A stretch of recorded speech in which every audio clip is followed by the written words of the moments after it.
Admiral Hyun-woo stood on the bridge of the alien flagship and looked around with calm eyes.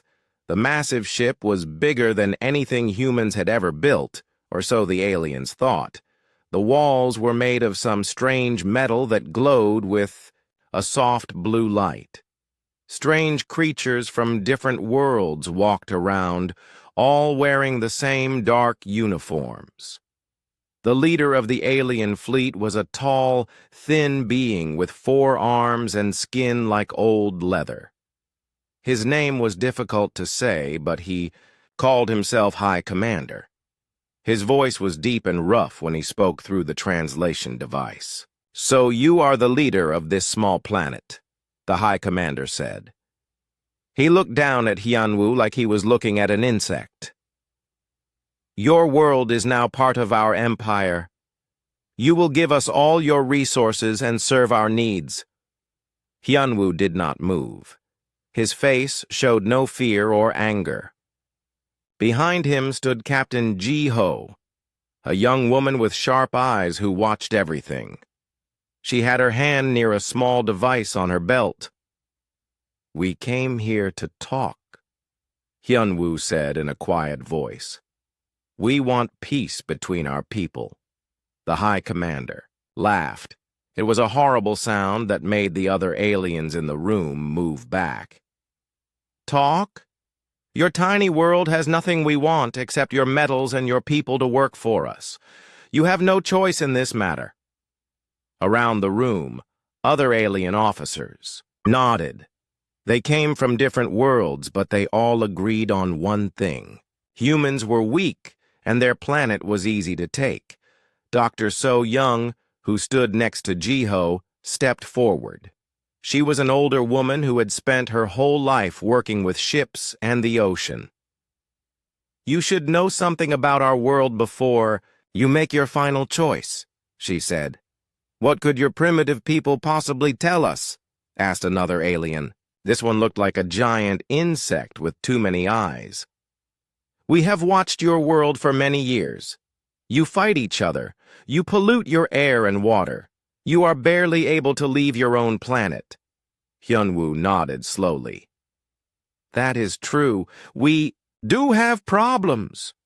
But we also have something you do not know about." The High Commander's 4 arms moved in what might have been a shrug. "Nothing you have can stop our fleet.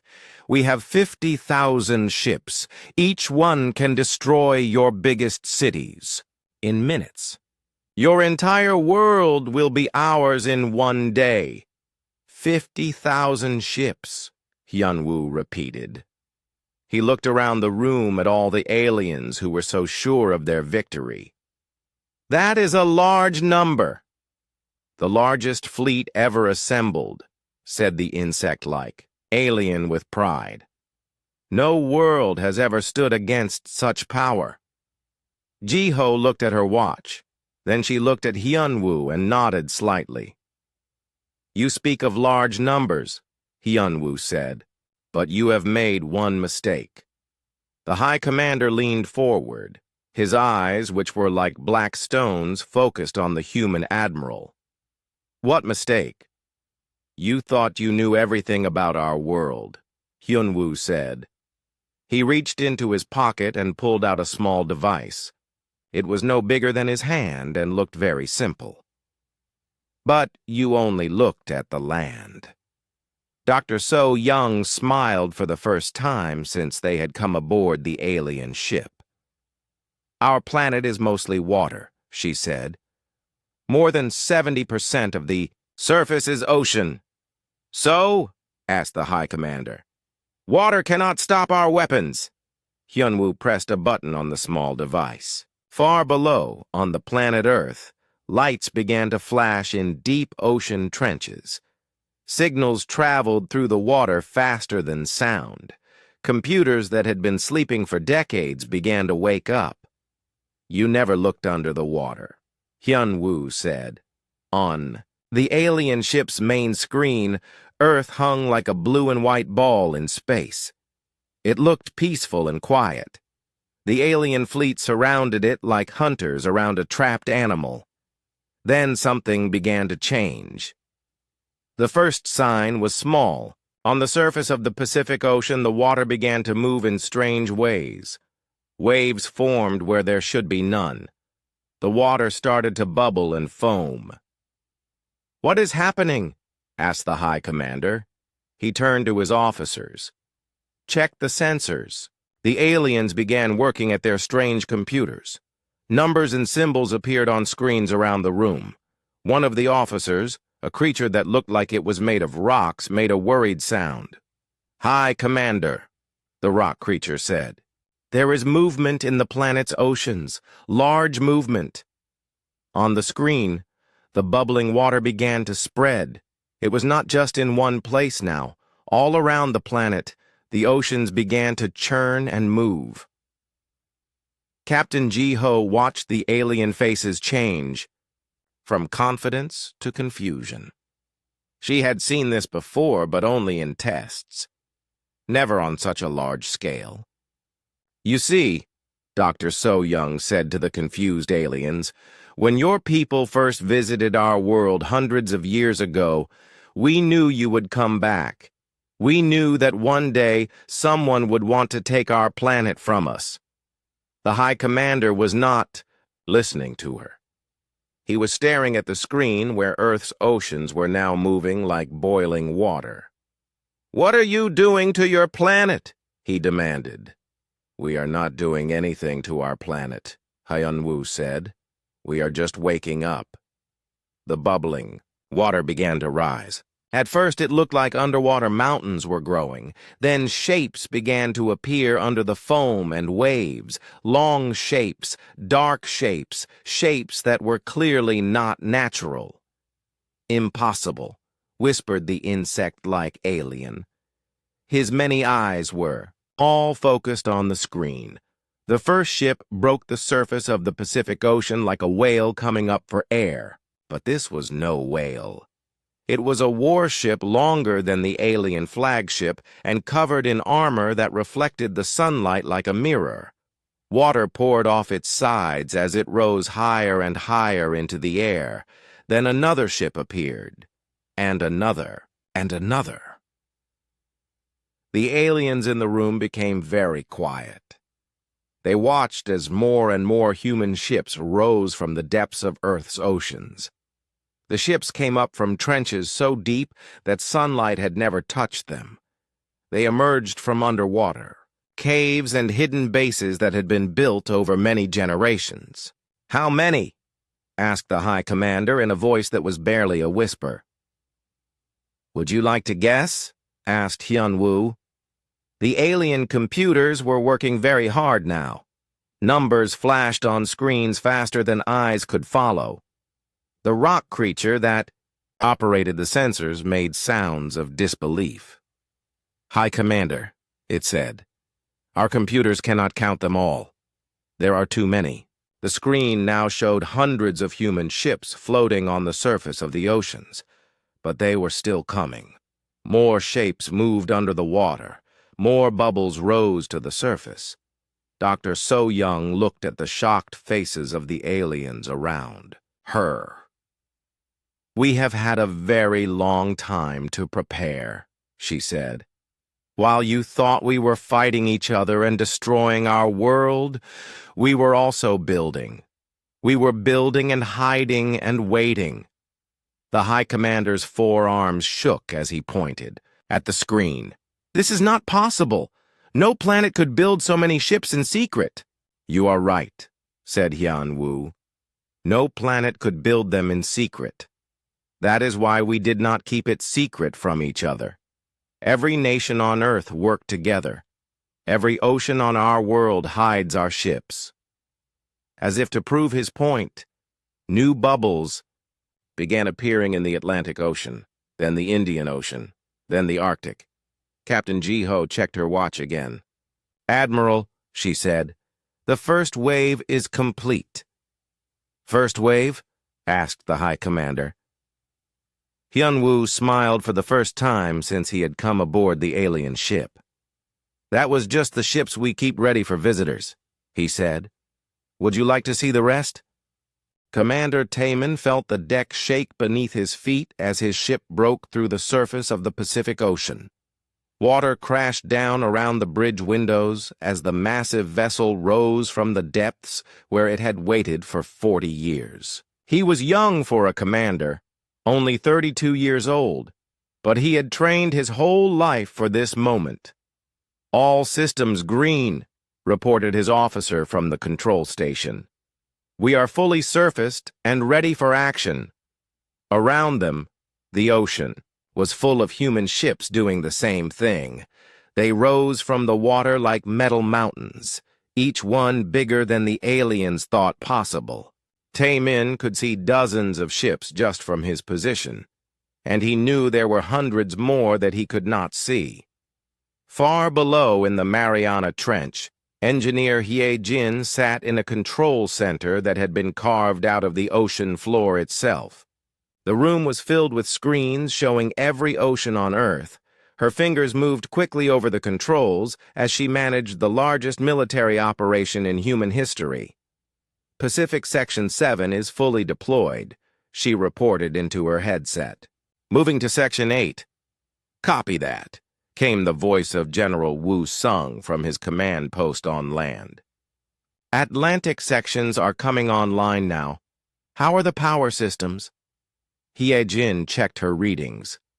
The fusion reactors that powered the hidden bases were working perfectly. They had been tested thousands of times, but never all at once like this. "All reactors stable. We can maintain full power for weeks if needed." On the surface, more ships continued to rise.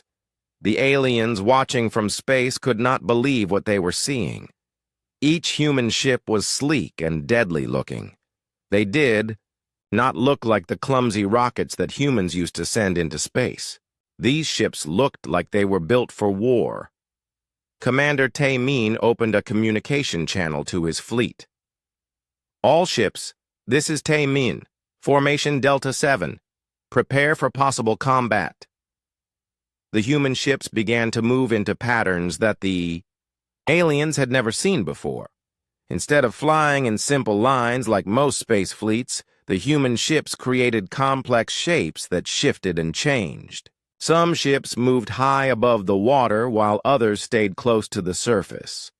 From his hiding place in an underwater cave near Japan, Captain Boram watched his sensors as more signals came in.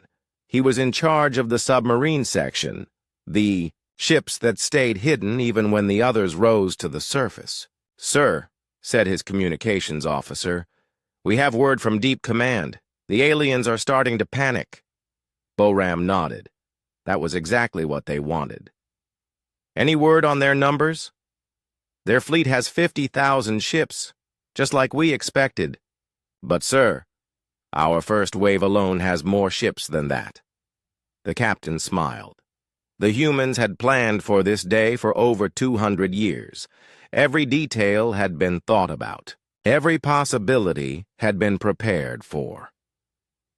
Above them, Engineer Hye-jin was coordinating the rise of ships from the deepest parts of the ocean. These were the biggest ships, the ones that had been built in underwater factories that took decades to complete. "Initiating deep rise protocol," she announced. "All surface ships move to safe distance." The ships that were already on the surface began to spread out. They knew what was coming next. In the deepest part of the ocean, in trenches that were darker than space itself, the largest human ships began to move.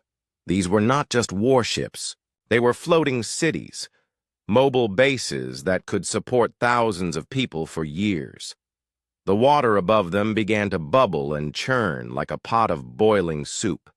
Fish fled in all directions as the massive shapes began their journey to the surface. Commander. Taemin watched his instruments as the water around his ship became rougher. "Here they come," he said to his crew. The first of the deep ships broke the surface like a breaching whale, but this whale was made of metal and was over 2 miles long. Water cascaded off its sides as it rose higher and higher into the air. Gun turrets that had been hidden under protective covers began to extend. Shield generators came online with a humming sound that could be felt through the water. Then another deep ship surfaced. And another, General Wu Sung, watching from his command center on land, felt a moment of pride as he saw the fruits of humanity's longest project. "Hye Jin, how many deep ships are we deploying?" "All of them, sir," came her calm reply. 237 deep ships, plus their escort fleets. Each deep ship came with its own group of smaller vessels, fighter craft, supply ships, repair vessels, and specialized attack ships all rose from hidden bays and underwater hangars. The alien fleet in orbit began to move. Their formation, which had seemed so threatening an hour ago, now looked small and confused. They had expected to fight a few primitive human spacecraft. Instead, they found themselves facing a fleet that outnumbered them many times over. Commander Taemin received new orders through his communication system. "All Pacific Fleet commanders, this is Admiral Hyun Woo. The aliens are requesting new negotiations. We will continue deployment as planned." The young commander understood. The aliens had made their choice when they came to conquer Earth. Now, they would see what humans could do when they worked together. In the Atlantic Ocean, similar scenes were taking place. Ships rose from the deep waters where they had waited in silence. The Sargasso Sea, which sailors had always said was mysterious, revealed its secrets as dozens of hidden bases opened their doors. Engineer Hye Jin monitored it all from her deep command center. The screens around her showed every ocean on Earth, coming alive with human ships. The Arctic Ocean, where ships had been hidden under the ice for generations. The Indian Ocean, where underwater cities had been built in secret. Even the smaller seas had their hidden fleets. "Total count?" asked General Wu Sung. "Still counting, sir," Hye Jin replied. "But we have passed 800,000 ships on the surface. Deep fleet deployment will add another 100,000. The numbers were staggering, but they were real. For over 2 centuries, every nation on Earth had contributed to the hidden fleet. Technologies had been shared freely. Resources had been pooled. Humanity had put aside their differences to prepare for this day. Captain Boram, still hidden in his underwater base, received a special message. "Ghost Fleet, this is command. Remain hidden until further orders." The Ghost Fleet was the submarines, and underwater ships that would stay hidden even now. They were humanity's final surprise, the reserve force that would only reveal itself if things went very badly. On the surface, Commander Taemin could see the alien fleet beginning to change formation. They were backing away from Earth, but they were not leaving. They were regrouping, trying to figure out how to deal with this unexpected situation. "Sir," called his weapons officer, "we are getting targeting data from command. Do you want me to lock on?" Taemin thought for a moment. The human ships could probably destroy the alien fleet right now, but Admiral Hyun Woo had given orders to wait. The humans wanted the aliens to understand exactly what they were facing. "Not yet," he said. "Let them count our ships first." Engineer. Hye Jin was still bringing ships to the surface. The deployment was only half complete, but already the oceans of Earth looked like they were covered with a metal skin. Ships floated everywhere the eye could see. "Hye Jin," came Admiral Hyun Woo's voice from the alien flagship. "How much longer until full deployment?" "Another 6 hours for complete surface deployment, sir," she replied. 12 hours for full battle readiness." "Good. Give our guests time to understand what they are looking at." The aliens were certainly trying to understand. Their sensors were working overtime, counting and measuring and analyzing. The numbers they were getting back did not make sense. According to their instruments, the primitive planet Earth had more warships than the entire Galactic Council combined. Commander Tay-Min looked up at the sky where the alien fleet hung like dark clouds. Soon, those ships would have to make a choice. They could leave in peace, or they could fight a battle they could not win. The rising was almost complete. Soon, the aliens would see the true strength of humanity. Captain Shung-ho stood in the sensor room of his reconnaissance ship and watched numbers scroll across dozens of screens. His job was to count enemy ships and report their strength. But today, he was counting his own side's ships, and the numbers were so large that he had to check them 3 times. "Computer, confirm ship count," he said to the artificial intelligence that helped him analyze data. "Confirmed, Captain," the computer replied in a calm voice. "Current surface deployment shows 947,236 vessels. Deep deployment is at 68% completion." Shung-ho rubbed his eyes. He had known the fleet was large, but seeing the actual numbers was overwhelming. He opened a communication channel to the alien flagship where Admiral Hyunwoo was. "Still negotiating. Admiral, this is reconnaissance. Final count for Phase 1 deployment." On the alien flagship, Dr. Minna listened to the report with satisfaction. She was a small woman with gray hair who had spent 30 years planning for this exact moment. She had calculated every detail, from the number of ships needed to the psychological effect they would have on invaders. "How are our guests reacting?" Admiral Hyunwoo asked her quietly. Dr. Minna looked around the room at the alien officers. Their faces showed confusion and growing fear. The High Commander's 4 arms were shaking slightly as he stared at the screens showing Earth's oceans. "They are beginning to understand," she said. The alien sensors were having trouble keeping up with the count. Every few minutes, an officer would report a new number to the High Commander, and each number was larger than the last. "Sir," said the rock-like creature at the sensor station, "our computers show over 800,000 enemy vessels on the surface, but the count keeps rising." 800,000? The High Commander's voice cracked. "That cannot be correct. Run the scan again." "I have run it 12 times, sir. The number keeps getting bigger." Admiral Boram, who commanded the Fleet Coordination Center hidden beneath the North Pacific, watched her own displays with pride. The deployment was going exactly as planned. Every ship was rising at the correct time and moving to the correct position. "Status report from all sectors," she ordered. "Pacific Fleet reports full deployment," came the first reply. 720,000 vessels operational and ready. Atlantic Fleet reports 80% deployment. Current strength 400,000 vessels. Indian Ocean Fleet reports 60% deployment. Current strength 200,000 vessels. Arctic Fleet reports full deployment. 100,000 vessels operational. Boram did quick math in her head. The numbers were staggering, even to her, and she had helped plan the operation. "Total current count is over 1.4 million vessels, with more still rising." On the alien flagship, the High Commander was having trouble breathing. His species had conquered dozens of worlds, but they had never seen anything like this. Their own fleet of 50,000 ships had been the largest ever assembled by the Galactic Council.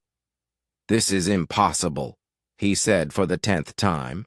"No world could build so many ships." Dr. Minna stepped forward. She had been waiting for this moment for decades. "You want to know how we did it?"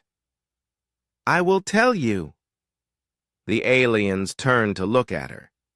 She was so small compared to them, but her voice was strong and clear.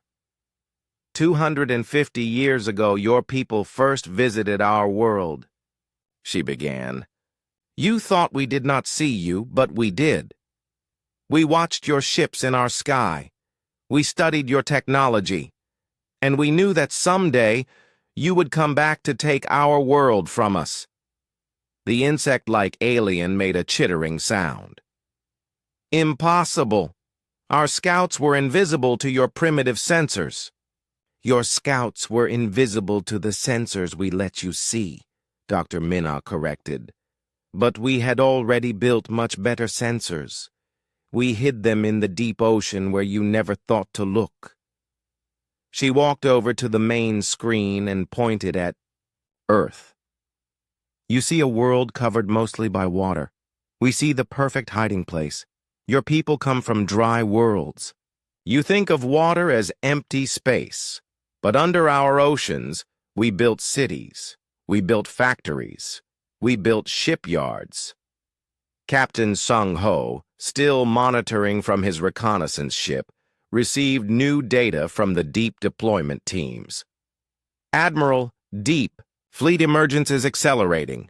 We now have confirmation of over 1.6 million vessels either on surface or rising." Admiral Hyun-woo nodded.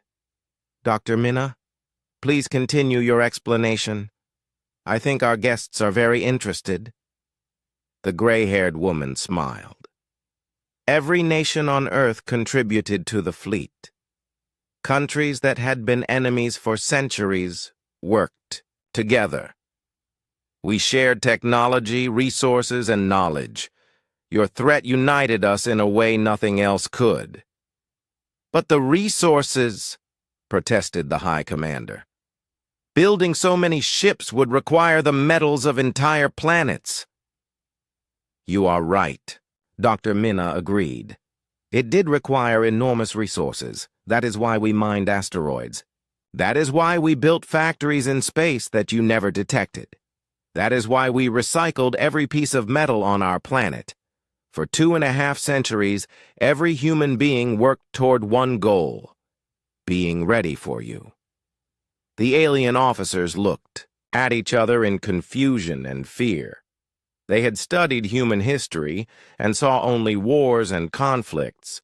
They had not realized that humans could work together when they faced a common threat. Admiral Boram received a new report from the deep ocean. "Bases. Admiral Hyun-woo, this is fleet coordination. We have a milestone." "Go ahead, Boram." "Total deployed fleet has reached 2 million vessels. Deep deployment is 90% complete." On the alien flagship, the numbers appeared on the main screen. The High Commander stared at them in disbelief. 2 million ships. His entire invasion fleet could be destroyed 40 times over by the human navy. "How?" he whispered. "How did you hide so many ships?" Dr. Minna gestured toward the screen. "Earth's oceans are vast. The Mariana Trench alone is deeper than your tallest mountains. We built cities in trenches that your surveys never explored. We carved bases into underwater cliffs. We hollowed out seamounts and turned them into shipyards." Engineer Hae Jin, still coordinating from her deep command center, reported to Admiral Boram. "Ma'am, we are now ready for Phase 2 deployment, if needed." "Phase 2? Boram asked, even though she knew the answer. "The reserve fleet, ma'am. Ships that have been waiting in deep space for over 50 years. Current count is 3.7 million vessels."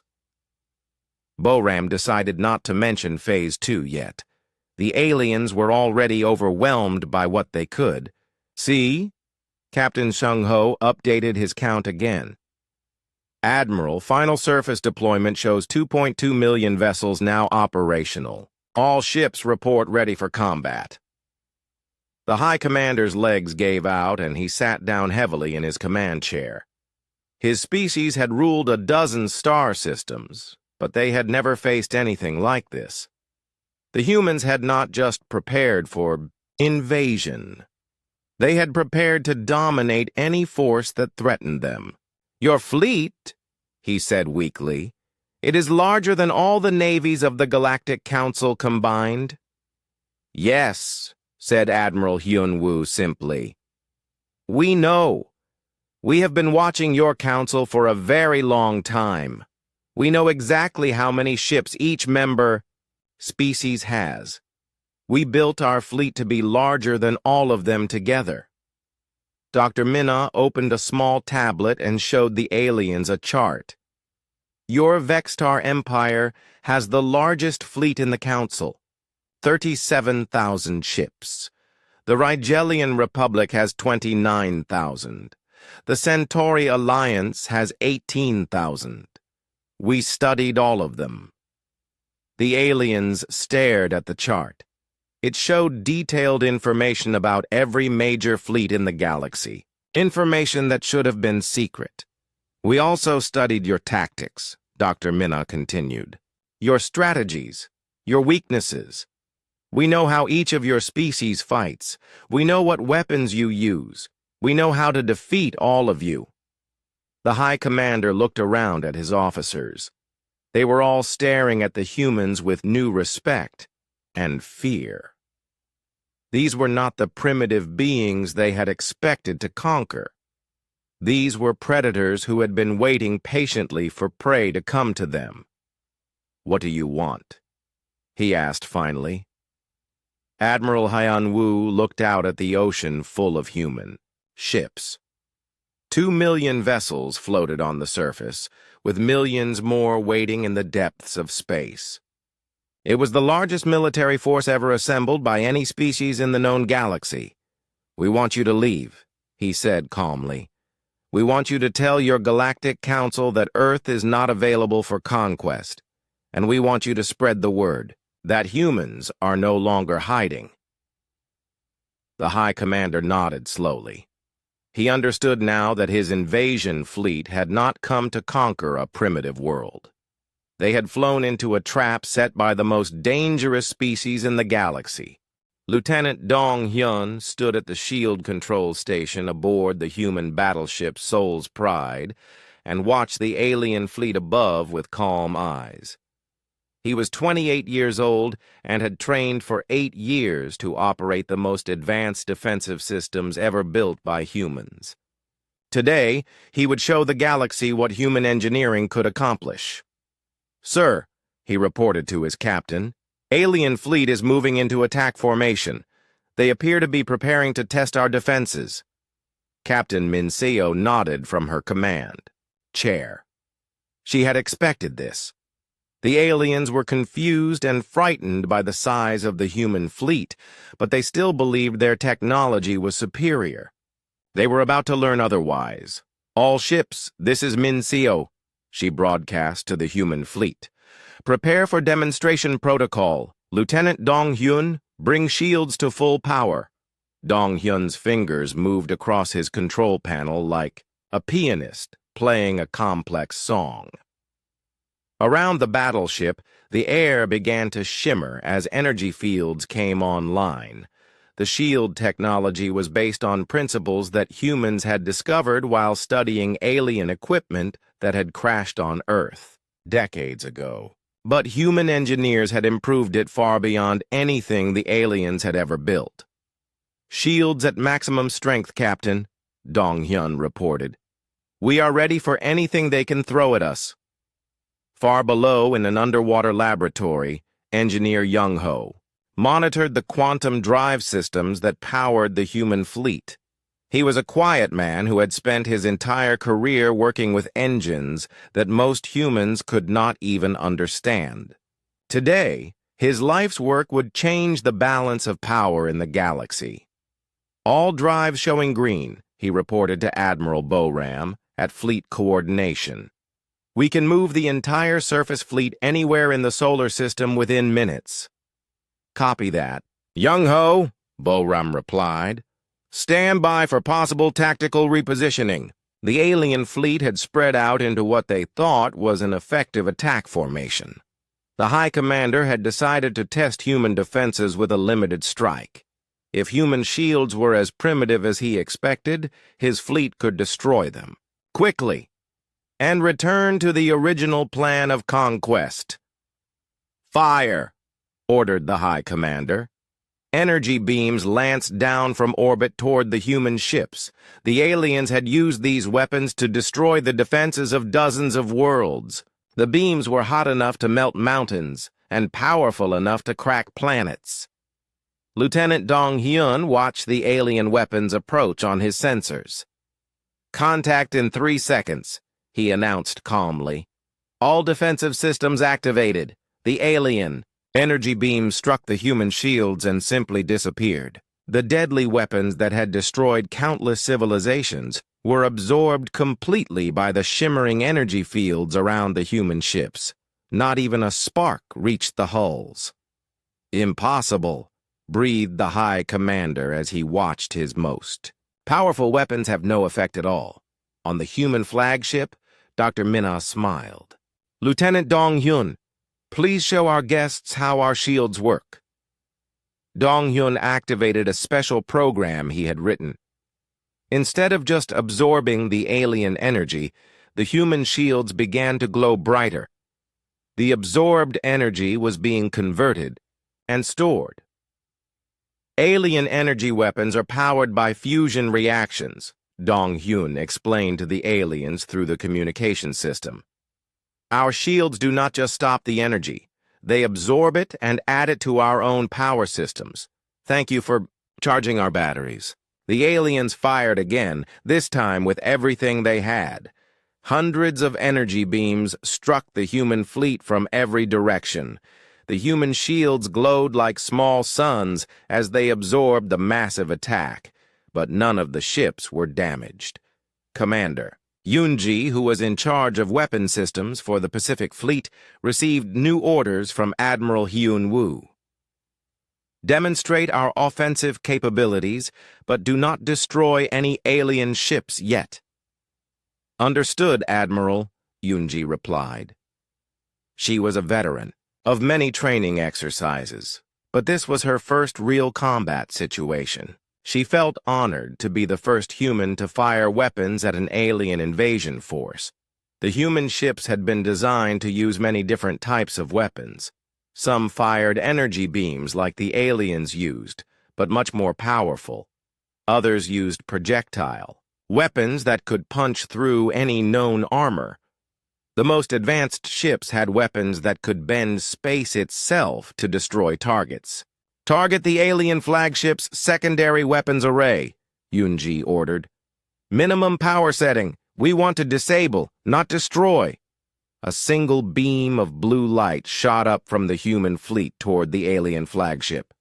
The beam was so precise that it hit exactly where Yoonji had aimed it. The alien ship's weapons array simply vanished, turned into scattered atoms by human technology. On the alien flagship, alarms began ringing. The High Commander stared at his damage reports in disbelief. The human weapon had removed his secondary guns so completely that there was not even debris left behind. "How?" he asked. "Our armor is made from the strongest materials in the galaxy." Engineer Young-ho, monitoring from his underwater base, received permission to demonstrate the quantum drive system.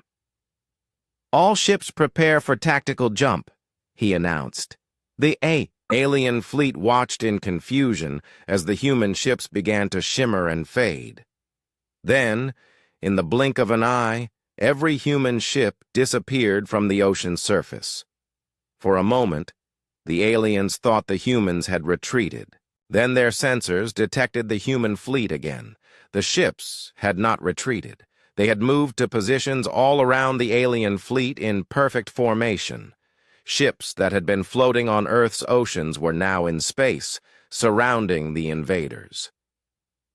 "Quantum tunneling drive," Young-ho explained to the amazed aliens. "We can move our ships anywhere in the solar system instantly. Your ships need hours to change position. Ours can be anywhere we want them to be in seconds." The High Commander looked around at his fleet, which was now completely surrounded by human ships. The humans had more ships, better shields, superior weapons, and technology that allowed them to move faster than anything the aliens had ever seen. "This is not possible," he said weakly. "You are supposed to be a primitive species." Dr. Minna, still aboard the alien flagship, opened her tablet again. "Would you like to see more of our technology?" she asked. On the tablet screen, she showed the aliens' images of human space stations hidden throughout the solar system. Massive installations that had been invisible to alien sensors for decades. Manufacturing plants on asteroids. Research bases on the moons of Jupiter. Military installations in the asteroid belt. "We have been watching you for centuries," Dr. Minna explained. "Every time your people visited our system, we learned more about your technology. Then we built better versions." Lieutenant Dong Hyun demonstrated the shield system again. This time, instead of just absorbing energy, the shields began to extend outward from the human ships. The energy fields reached across space and gently touched the hulls of alien vessels. "Our shields can do more than just protect us," Dong Hyun said. "They can also disable other ships without harming the crew. Would you like us to demonstrate?" The High Commander quickly shook his head. He had seen enough. Engineer Young Ho showed off another feature of the quantum drive system. The human ships began to multiply. What looked like one ship became 2, then 4, then 8. The alien sensors could not tell which ships were real and which were quantum echoes. Holographic projection combined with quantum field manipulation, Young Ho explained. "We can make one ship look like 100, or make 100 ships invisible. Your sensors cannot tell the difference." Commander Yunji received permission to show the aliens one more weapon system. She selected a small asteroid that was floating near Mars and targeted it with a gravitational beam. The asteroid, which was the size of a mountain, was slowly crushed into a ball the size of a marble by artificial gravity. "We can also use gravity as a weapon," Yunji announced. "We can make objects heavier or lighter. We can bend space itself. We can create black holes or cancel them out." The aliens in the room looked at each other with growing panic. Every weapon they knew about, the humans had a better version. Every defense they trusted, the humans could penetrate easily. Every advantage they thought they had was actually a weakness. "Your species," said the High Commander in a shaking voice. "How long have you been this advanced?" Admiral Hyun-woo looked out at the human fleet that now surrounded the alien invasion force. Millions of ships with technology that was centuries ahead of anything else in the galaxy. Ships that could appear and disappear at will, with shields that could not be broken and weapons that could reshape reality itself. "We have been this advanced for 50 years, he said calmly. "We just never saw any reason to tell the rest of the galaxy about it. Until now." The High Commander understood. The humans had not just been hiding ships under their oceans. They had been hiding the fact that they were the most technologically advanced species in the known galaxy. And now, for the first time, they were showing the universe what they could really do. Captain Kyung-min felt his heart race as he received the order he had trained for his entire life. "All hunter units, this is command. You are cleared to engage. Repeat, you are cleared to engage alien targets." Around him on the bridge of the stealth ship Silent Storm, his crew prepared for combat. They had spent years practicing for this moment in simulations, but now it was real.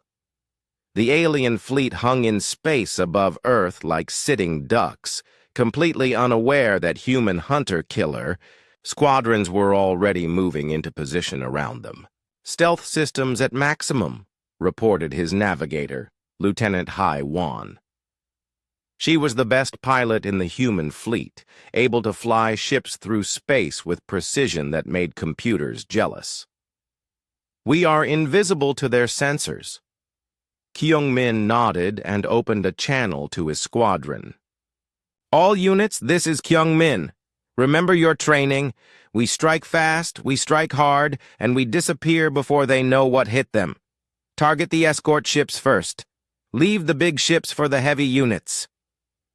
The human hunter-killer ships were small and fast, designed to appear from nowhere and destroy enemy vessels before vanishing again.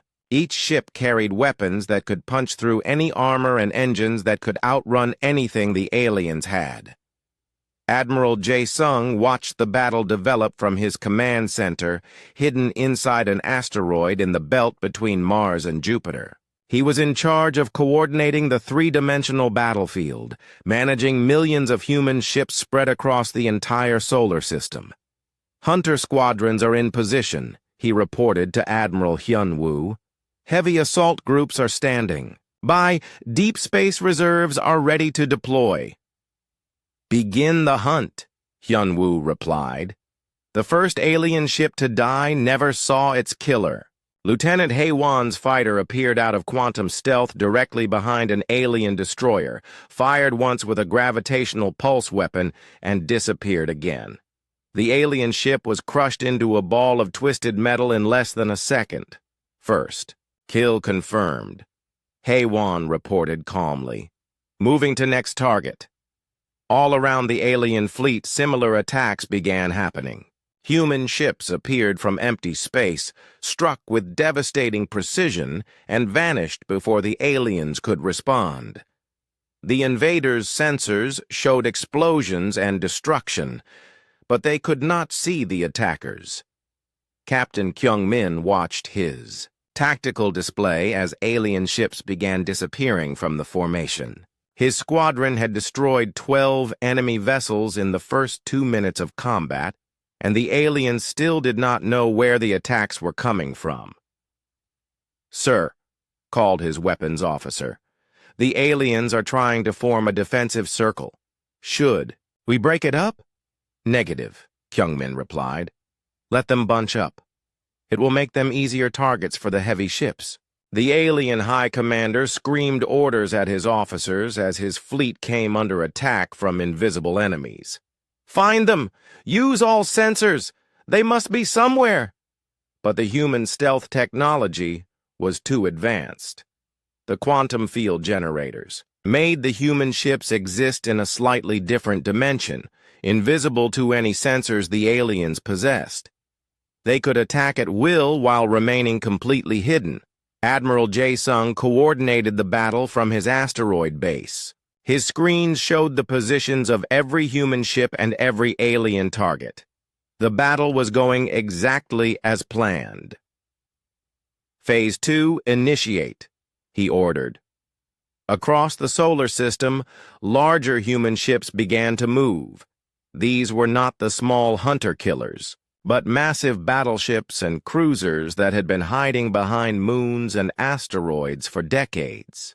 They approached the alien fleet from every direction at once. The aliens finally detected these larger ships, but it was too late. They were completely surrounded, with human vessels approaching from above, below, and all sides. There was nowhere to run. Commander Tae-min, now aboard one of the heavy battleships, received targeting data for his main guns. "Target acquired," he reported. "Alien command cruiser, range 50,000 kilometers. "Fire," ordered Admiral Jae-sung. The human battleship's main weapon was a focused gravity beam that could tear holes in space itself. When it fired, the alien command cruiser simply ceased to exist. One moment it was there, the next moment there. Was only empty space where it had been. "Target destroyed," Tae-min reported. "No debris, no survivors. Complete disintegration." The alien fleet began to panic. Ships tried to flee in all directions, but human vessels appeared in front of them no matter which way they turned. The solar system was full of human ships, and every escape route was blocked. Lieutenant Haewon led a squadron of fighters in pursuit of fleeing alien ships. Her small craft was so fast and agile that she could chase down vessels 10 times her size. "This is Haewon. I have 3 alien destroyers trying to reach the edge of the system. Request permission to intercept." "Permission granted," came the reply from Admiral J. Sung. "Show them that there is no escape." HFY's fighter accelerated to impossible speeds using quantum drive technology.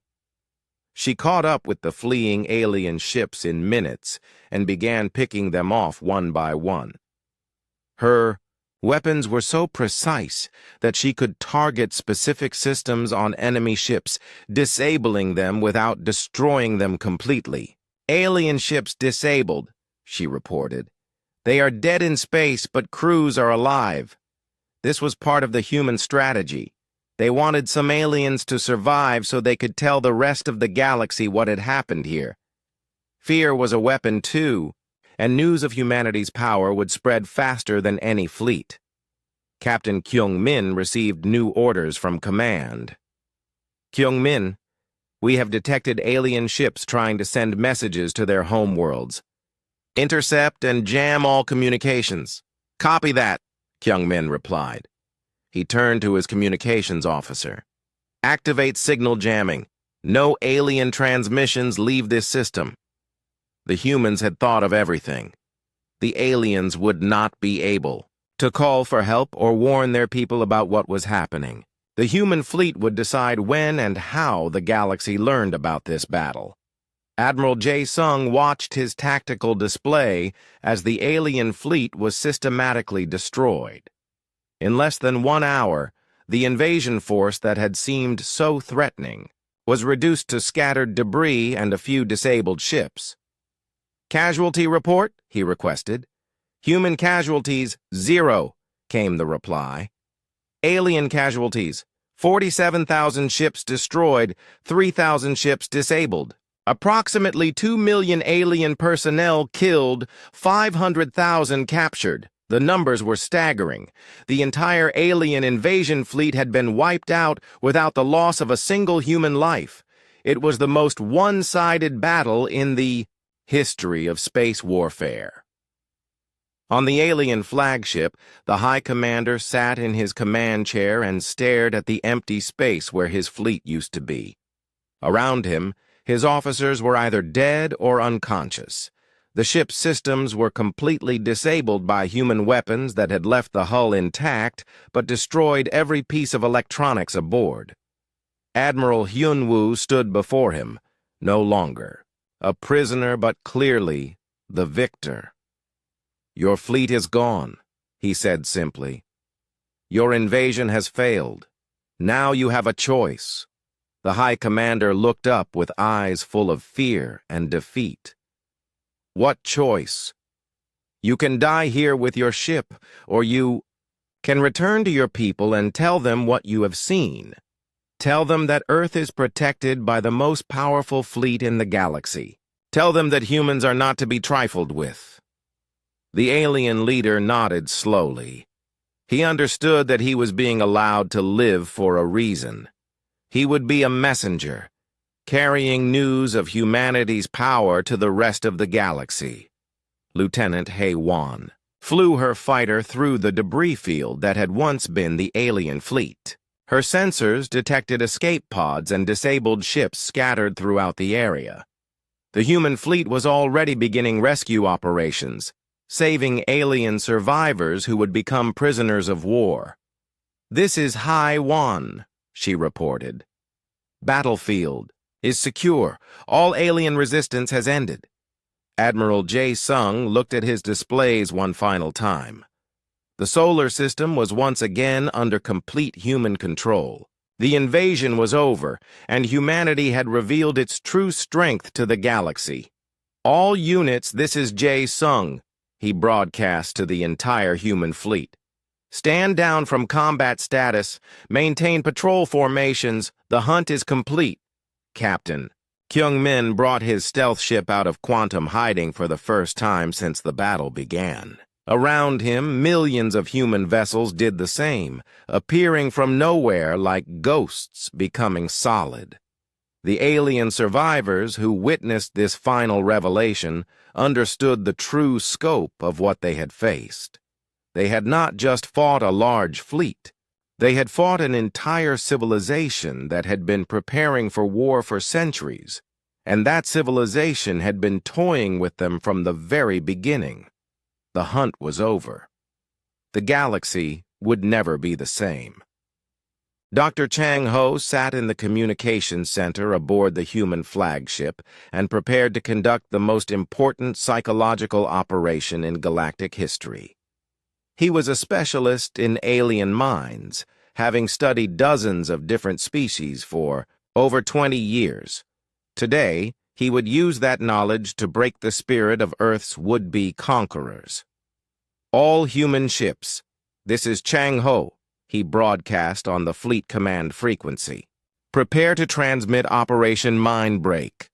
All alien survivors will receive these broadcasts simultaneously. Around the solar system, millions of human ships prepared to beam information directly into the communication systems of every disabled alien vessel. The surviving invaders were about to learn exactly how outmatched they had always been. Communications Officer Yuna worked at her station to coordinate the massive broadcast. She was young but had the most advanced communication equipment in the galaxy at her disposal. Her job was to make sure every alien in the system received the message clearly. Dr. Chang Ho, we have confirmed links to all alien survivors, she reported. 3,000 disabled ships, approximately 500,000 alien personnel. All of them will receive the transmission. Chang Ho nodded and activated the first phase of his psychological attack. On screens throughout the alien fleet, images began to appear. But these were not images of Earth's recent battle. These were much older. Attention alien forces, Chang Ho said in a calm, steady voice. You have wondered how humanity was able to prepare such defenses. We will now show you the truth. The first image showed an alien scout ship in Earth's orbit. The date stamp read 2247, over 250 years ago. The ship looked exactly like the ones in the current invasion fleet.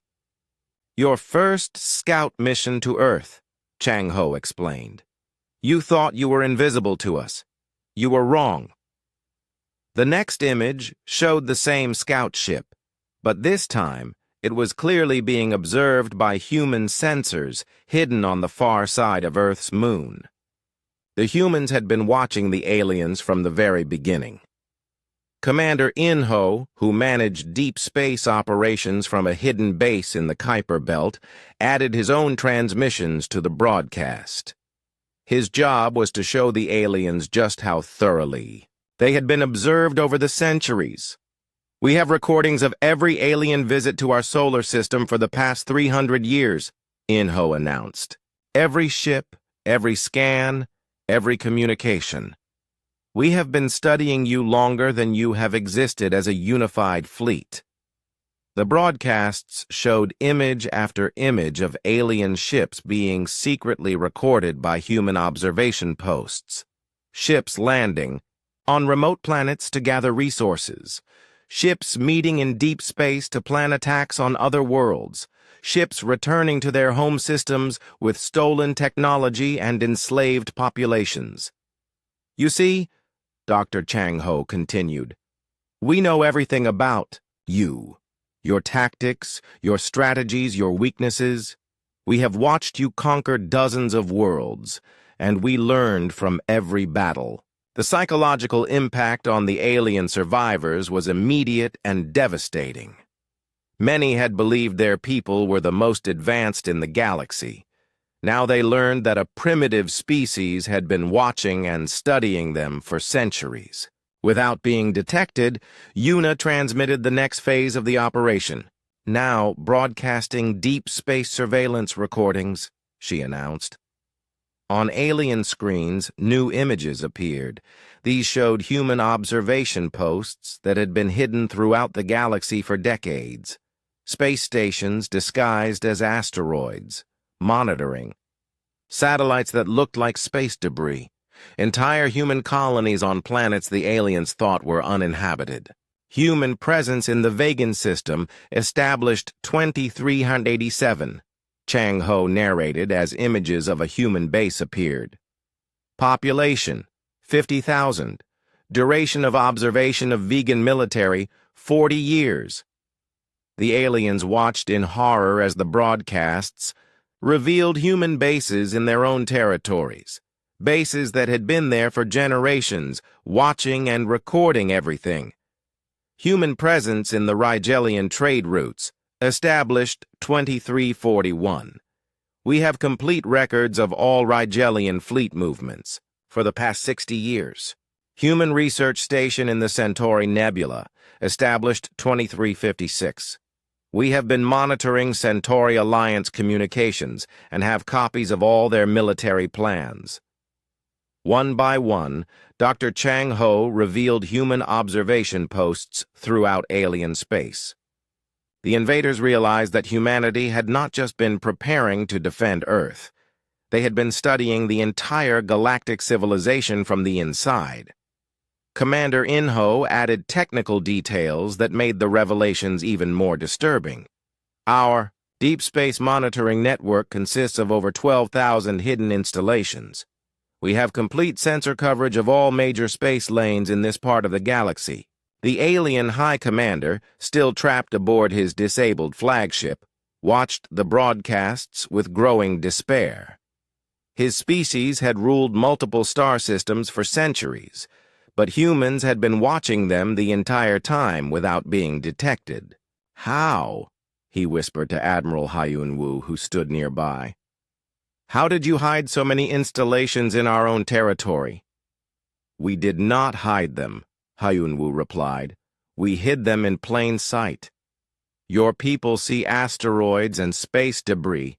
We see camouflage and opportunity." Dr. Chang Ho began the most devastating part of his psychological assault. "Now we will show you our records of your own military capabilities." The broadcasts switched to detailed analyses of every alien fleet in the galaxy. Ship counts, weapon specifications, tactical doctrines, and strategic weaknesses. The humans had not just been watching, they had been taking notes. Vexitar Empire total fleet strength, 37,215 vessels, Chang Ho announced. Primary weakness, over-reliance on energy shields that can be penetrated by gravitational weapons. Rigelian Republic total fleet strength, 29,843 vessels. Primary weakness, centralized command structure that can be disrupted by communication jamming. Centauri Alliance total fleet strength, 18,612 vessels. Primary weakness, outdated propulsion systems that make their ships vulnerable to rapid maneuvering attacks. For each alien species, Chang Ho revealed detailed intelligence that should have been impossible for humans to obtain. Battle plans, fleet dispositions, technological specifications, and strategic weaknesses. The humans knew more about alien militaries than the aliens knew about themselves. Communications Officer Yuna transmitted the final phase of the psychological operation. This was the part that Dr. Chang Ho expected would completely break the will of the alien survivors. "Now broadcasting human deep space fleet positions," she announced. New images appeared on alien screens. These showed human warships stationed throughout the galaxy, not just in the solar system. Massive fleets hidden in nebulae, behind stars, and in the deep space between systems. Human Third Fleet, stationed in the Orion Nebula, Chang Ho narrated. 800,000 vessels, established as forward observation force in 2389. Human Seventh Fleet, stationed in the Galactic Rim territories. 1.2 million vessels, established to monitor outer galaxy activity in 2375. Human 12th Fleet, Mobile Deep Space Force, 2.3 million vessels, currently positioned near the galactic core to observe Central Alliance activities. The numbers were staggering. The fleet that had just destroyed the alien invasion force was not humanity's only military force. It was just the home defense fleet. Humans had been secretly building and positioning military forces throughout the galaxy for decades. Commander Inho provided the final crushing revelation. Total human military force, all theaters, approximately 15 million vessels. Current deployment, 30% home defense, 70% deep space operations. The alien survivors sat in stunned silence as they processed this information. The species they had come to conquer was not just more advanced than they had thought. Humanity was the dominant military power in the galaxy, and had been for years. The aliens had never been the hunters. They had always been the prey. Dr. Chang Ho concluded his psychological assault with a simple statement that would haunt alien nightmares for generations. You came to our world believing you were apex predators hunting primitive animals. You were wrong. You were prey animals walking into the territory of an apex predator that had been watching you for centuries. The High Commander buried his face in his hands as the full scope of his mistake became clear. His people had not just failed to conquer Earth.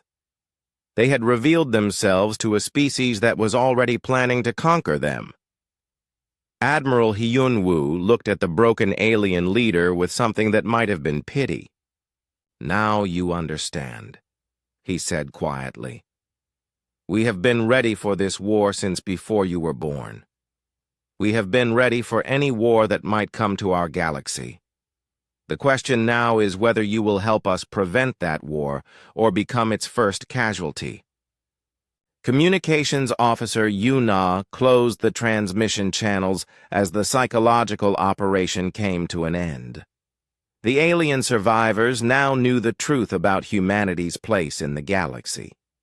They would carry that knowledge back to their people, and the fear it generated would spread faster than any fleet could travel. Dr. Chang Ho looked at his displays one final time. The psychological warfare phase was complete. The alien invasion force was not just defeated, it was broken. They would never again see humans as primitive or weak. From this day forward, the galaxy would know. Ambassador Sang-min adjusted his formal diplomatic uniform as his ship approached the Galactic Council chambers. The massive space station hung in orbit around the neutral world of Nexus Prime, where representatives from hundreds of species gathered to make laws for the galaxy. Today, he would deliver humanity's first official message to the galactic community. Behind him stood Admiral Q Won, a stern woman whose job was to make sure the aliens understood the military implications of what had happened at Earth. Next to her, Dr. Yeonju carried data tablets filled with evidence that would change galactic politics forever. "Ambassador," called the ship's captain, "we are receiving communication requests from over 40 different species. They all want to know what happened to the Vextar invasion fleet." Sang-min smiled grimly. "Tell them they will have their answers in 1 hour. We are addressing the full council first." Throughout the galaxy, news of the failed invasion was spreading faster than light-speed communication networks could carry it. The few alien ships that had escaped Earth's solar system were telling wild stories about millions of human warships rising from the oceans. Most listeners thought the survivors had gone insane from combat stress. On the Vextar homeworld, High General Thakmor paced in his command center and tried to make sense of the reports he was receiving. 3 of his scout ships had returned from Earth with incredible stories about human fleets larger than anything in galactic history. They claimed the humans have over 2 million ships, he told his advisors. This is clearly impossible. Humans are barely able to leave their own planet, but deep in his heart, Thakmor was worried. The Vextar invasion fleet had been the largest military force ever assembled. If it had truly been destroyed, then something was very wrong with his understanding of the universe.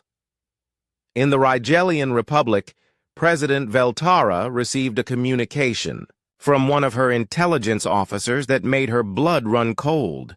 "Ma'am, we have detected human observation posts in our territory. Posts that have been there for decades without us knowing about them." "How many posts?" she asked. "So far we have found 17. But our analysts believe there could be hundreds, more that we haven't detected yet." Veltara sat down heavily in her chair. If humans had been spying on her people for decades, then everything the Rigelians thought they knew about galactic politics was wrong. The Centauri Alliance was having similar revelations. Their deep space patrols were reporting strange contacts that disappeared when investigated. Ships that had been classified as space debris were suddenly showing signs of artificial construction and advanced technology. Ambassador Sang-min entered the Galactic Council chambers and looked around at the hundreds of alien representatives gathered there. The chamber was a massive sphere with seating arranged in three-dimensional tiers. Representatives from each species sat in specially designed areas that accommodated their unique biologies. At the center of the chamber floated the speaking platform, where representatives could address the entire council. Sang-min had never stood there before, because humanity had never been invited to join the galactic community. Today, that would change. "Honored representatives," announced the council moderator, an ancient being whose species had been neutral mediators for thousands of years. "We are here to address the recent events in the Sol system. Ambassador Sang-min of Earth will present humanity's official statement." Sang-min activated the platform's levitation system and rose to the center of the chamber. Around him, hundreds of alien eyes focused on the first human to ever address the Galactic Council. "My name is Sang-min, and I speak for the people of Earth," he began. 3 days ago, a fleet belonging to the Vextar Empire entered our solar system without permission and demanded our surrender. Today, I am here to inform you that this invasion attempt has failed." Murmurs of surprise and disbelief echoed through the chamber. Many representatives had heard rumors about the failed invasion, but this was the first official confirmation. Dr. Yeonju activated her data tablets and began transmitting information to the Council's main displays. Images appeared showing the destruction of the Vextar fleet and the emergence of human ships from Earth's oceans. "These are not fabricated images," Sang-min continued. "These are sensor recordings from the battle. As you can see, the invasion fleet was completely destroyed with 0 human casualties." The chamber erupted in chaos as representatives saw the actual footage of millions of human ships rising from the oceans. The scale was beyond anything they had imagined possible. Admiral Q1 stepped forward and activated her own data files. "The Galactic Council may be wondering how a supposedly primitive species was able to defeat such a large invasion force. The answer is simple. Humanity has never been primitive. New images appeared on the displays, showing human observation posts throughout alien territory. The representatives watched in stunned silence as they saw evidence of human presence in their own star systems. "For over 2 centuries, Q1 explained, humanity has been monitoring galactic civilization. We have bases in your territories, sensors in your space lanes, and observers in your governments. We know everything about every species in this council." The Vextar representative, a massive creature with armored skin, stood up angrily. "This is impossible. We would have detected such intrusions." Sang-min looked directly at the Vextar. Your people detected nothing because our technology is superior to yours. We have been watching you for so long that we know your capabilities better than you do. Dr. Yonju transmitted detailed intelligence files about every major alien species, military strengths, technological capabilities, political structures, and strategic weaknesses. The information was so complete and accurate that many representatives recognized classified data from their own governments. "How did you obtain this information?" demanded the Rigelian representative. "We obtained it by being better at intelligence gathering than any of you," Admiral Q1 replied. "We have been studying galactic civilization for centuries while you ignored us. That was your mistake." Sangmin activated the next phase of his presentation. The displays now showed human fleets stationed throughout the galaxy, deep space forces that had been hidden for decades, watching and waiting. "The fleet that destroyed the Vextar invasion was our home defense force," he announced. "Our actual military consists of over 15 million warships deployed throughout the galaxy. We have the largest and most advanced fleet in galactic history, the E." Chamber fell completely silent as the representatives processed this information. The species they had ignored as primitive actually commanded military forces larger than all of their fleets combined. The council moderator, who had remained neutral for thousands of years, spoke for the first time in decades. "What does humanity want from the galactic community?" Sangmin had been waiting for this question. "We want what any advanced species wants: recognition of our sovereignty, respect for our territory, and an end to attempts at conquest or exploitation." "And if we refuse?" asked the Vextar representative, though his voice was much quieter now. Admiral Q1 smiled coldly. "Then you will discover why we have been building the largest military force in galactic history for the past 2 centuries, Dr. Yonju transmitted one final piece of information that made every representative in the chamber reconsider their position. It was a tactical analysis showing how human forces could defeat any combination of alien fleets within months. "We do not want war," Sangmin said, "but we are prepared for it in ways that you cannot imagine. We have studied every species, analyzed every fleet, and planned counters to every possible threat. If forced to fight, we will win." The silence in the chamber stretched for long minutes as the representatives considered their options. They had come here thinking they were dealing with a minor diplomatic incident. Instead, they discovered that the balance of power in the galaxy had completely changed. Finally, the council moderator spoke again. "What are humanity's specific demands?" Sangmin activated a new display showing a map of human territorial claims. "We claim the Sol system and a 50-light-year sphere around it as exclusive human territory. No alien ships will enter this space without permission. We also demand the immediate withdrawal of all alien observation posts from our territory. In return," Admiral Q1 added, "we will remove our own observation posts from alien territories and establish normal diplomatic relations with any species that recognizes our sovereignty." The Centauri representative stood up nervously. "What about species that cannot accept these terms?"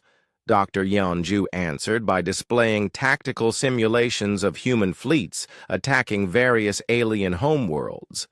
The simulations showed complete human victory in every scenario. Any species that cannot accept peaceful coexistence with humanity will be forced to accept our terms through other means, Sangmin said simply. The Galactic Council found itself facing a completely new reality. For thousands of years, they had been the dominant powers in their region of space. Now they discovered that a species they had ignored was actually more powerful than all of them combined. The vote, when it came, was unanimous. Every species in the Galactic Council voted to recognize human sovereignty and accept diplomatic relations with Earth. They had no choice. The alternative was a war they could not possibly. Captain Bei-jun stood on the bridge of the human battleship New Dawn and watched the peaceful trade convoy pass through what had once been a contested star system. 6 months had passed since the failed alien invasion of Earth, and the galaxy had changed in ways that still amazed him.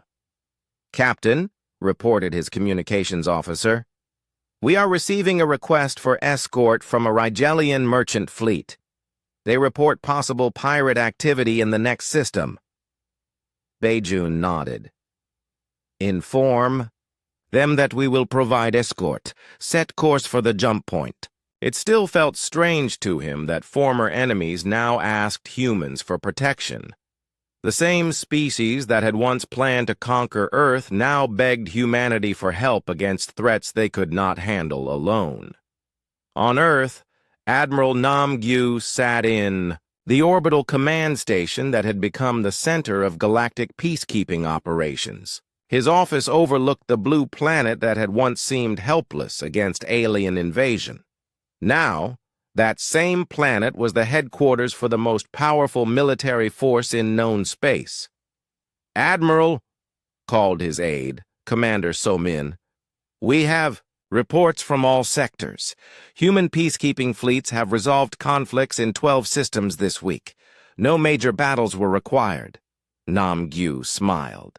"The mere presence of human ships is enough to stop most conflicts now. Fear can be a useful tool for maintaining peace." In her laboratory on Europa, engineer Seolmi worked with a team of scientists to reverse engineer alien technology captured during the invasion. The aliens had brought weapons and systems that humans could improve upon, but more importantly, they had brought knowledge of other threats that existed in the galaxy. "The Vextar hyperdrive technology is actually quite elegant," she told her research team.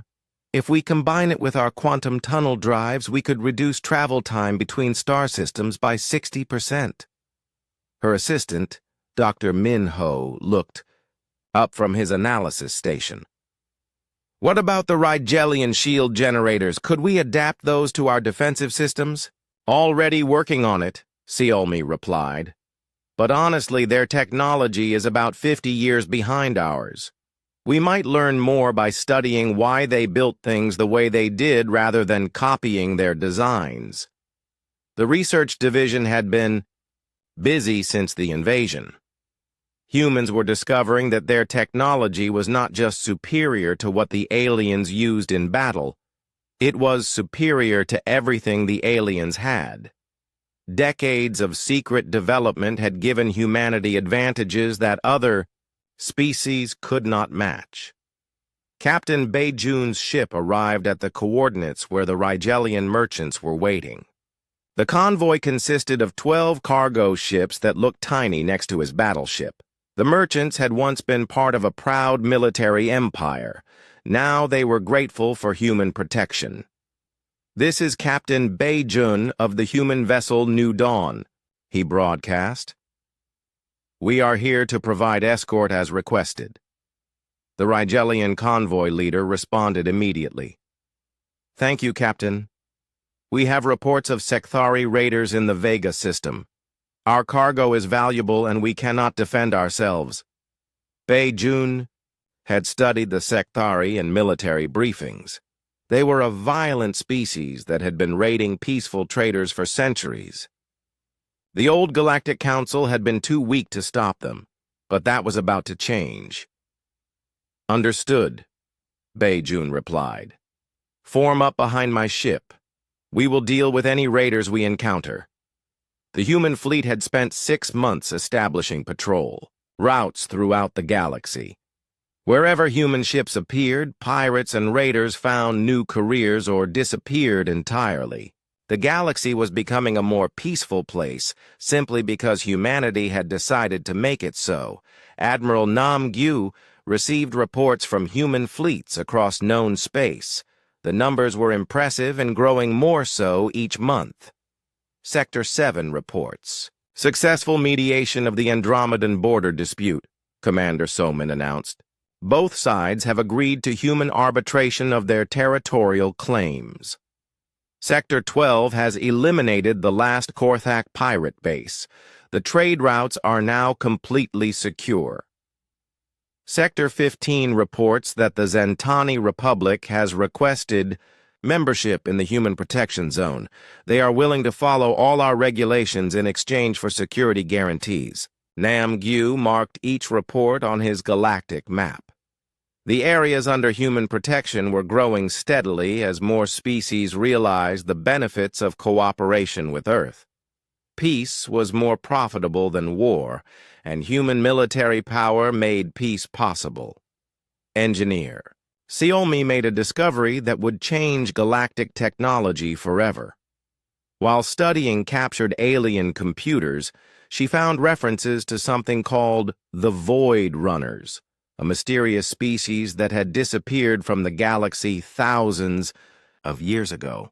"Dr. Minho, look at this," she called to her assistant. "The aliens have been searching for Void Runner technology for centuries. Apparently, this missing species had technology that made all current galactic powers look primitive." Minho studied the alien records with growing excitement. "If we could find Void Runner artifacts, we could advance human technology by centuries. Do the aliens know where to look?" "They have some ideas," Xiaomi replied, "but they have been searching for 1,000 years without success. Maybe human exploration methods will be more effective." She made a note to recommend deep space exploration, missions to search for Void Runner ruins. If humans could find and understand their technology, humanity's already overwhelming advantage would become even greater. Captain Bajone's convoy entered the Vega system and immediately detected the Sekthari raiders. 3 enemy ships were hiding near an asteroid field, waiting to ambush the Rigelian merchants. "Sekthari vessels, this is the human ship New Dawn," Bajun broadcast. "You are interfering with protected commerce. Withdraw immediately or face the consequences." The Sekthari captain responded with typical aggression. "Humans, you have no authority here. This system belongs to the strong." Bajun sighed. Some species were slow to learn. "All Rigelian ships move to safe distance. This will be over quickly." The human battleship approached the raider base with casual confidence. The Sekthari had been terrorizing this region for decades, but they had never faced human technology before. The first Sekthari ship fired its weapons at maximum power. The energy beams struck the human shields and simply disappeared, absorbed, and converted to additional power for the human ship. "Thank you for the energy boost," Bajun said calmly. "Now let me show you how real weapons work." The human ship fired once with a gravitational pulse weapon. The first Sekthari raider was crushed into a ball of scrap metal in seconds. The second raider tried to flee, but human ships could travel faster than anything else in the galaxy. Bajun's vessel appeared directly in front of the fleeing ship and disabled it with a precision strike. The third raider surrendered immediately. "Sekthari base, this is your final warning," Bajun announced. "Surrender now, or be destroyed." The asteroid base had been built over many years and was heavily fortified, but human weapons could reshape matter at the atomic level.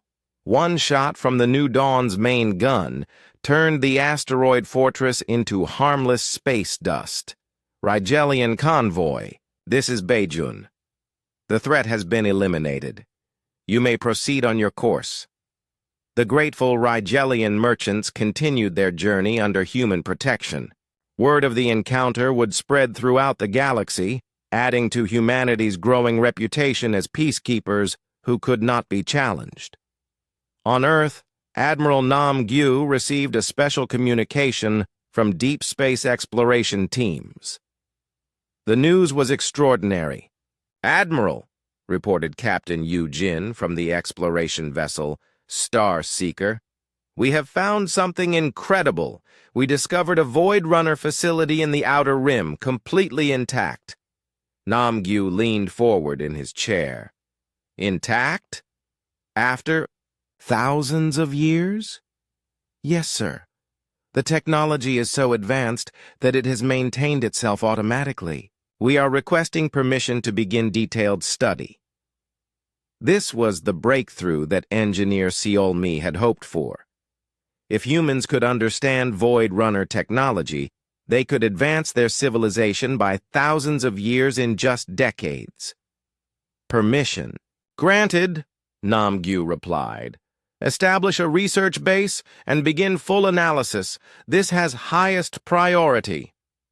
Engineer Seol-mi received the news about the Void Runner discovery with barely contained excitement. She immediately began preparing teams to study the ancient technology. "Dr. Minho, assemble our best xenotech specialists," she ordered. "We are going to make history." The discovery would remain secret for now, but Seol-mi knew it would eventually change everything. Humanity was already the dominant power in the galaxy. With Void Runner technology, they could become something far greater. 6 months after the invasion, the galaxy had accepted its new reality. Human ships patrolled trade routes and maintained peace between formerly hostile species. Conflicts that had raged for centuries were resolved through human mediation. Pirates and raiders had been eliminated or forced to find honest work. Captain Bae-jun completed his patrol and filed his report. "Sector patrol complete. All trade routes secure. No major incidents. The Sekthari raider base has been eliminated, and survivors have been handed over to local authorities for processing." It was a typical report. Human peacekeeping forces were so effective that major conflicts had become rare. The galaxy was experiencing the longest period of peace in recorded history. Admiral Namgyu looked at his strategic displays and felt satisfied with what humanity had accomplished. The species that had once planned